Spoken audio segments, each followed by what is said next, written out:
today we are going to see another important improvement in the digital space which is happening in India. So finally, RBI has rolled out the digital currency for the international crypto version. It's called Central Bank Digital Currency, CBDC. Now, why this initiative is something we need to think about. So initially when cryptocurrency started getting rolled out, there wasn't much of volatility.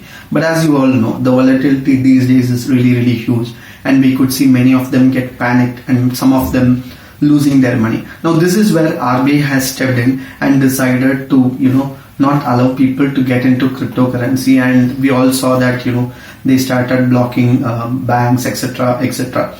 But now at the same time, RBI is not disowning cryptocurrency fully.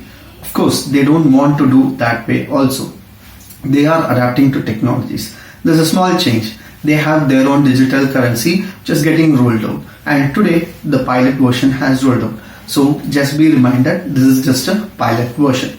Now, as far as CBDC is concerned, there are multiple architectures being discussed, and finally they have come out with a certain set of architectures.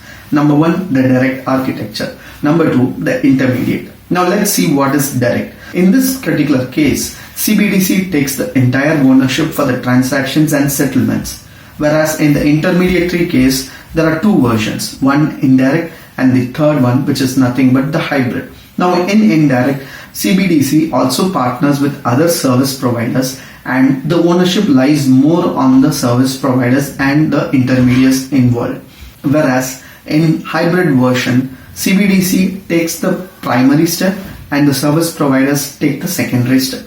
Now these are multiple levels of architectures and multiple ways of working and helping each other. It's more of a handshake mechanism between CBDC and other service providers. Of course, there are a lot of other things which are happening. For example, they allow international payments. They also allow settlements across borders and cross borders also. It will take time for the maturity to happen, but I hope we are going in the right track. So let's see how the digital currency gets rolled out. We will also see an expanded version in the near time, but for now, CBDC is a stepping stone for India's digital currency. It also avoids a huge volatility, and RBI is making a point to ensure people's money getting saved on a very high note. They don't want Indians to lose money, of course, and that will also stop people losing money, not just in trading, but also in other scams, etc. There are so many things which are happening. But here we are trying to put a note that CBDC is a good starting point for Indian digital currency getting rolled out. So let's see how this goes. See you in the next video with a much more interesting topic. Thank you.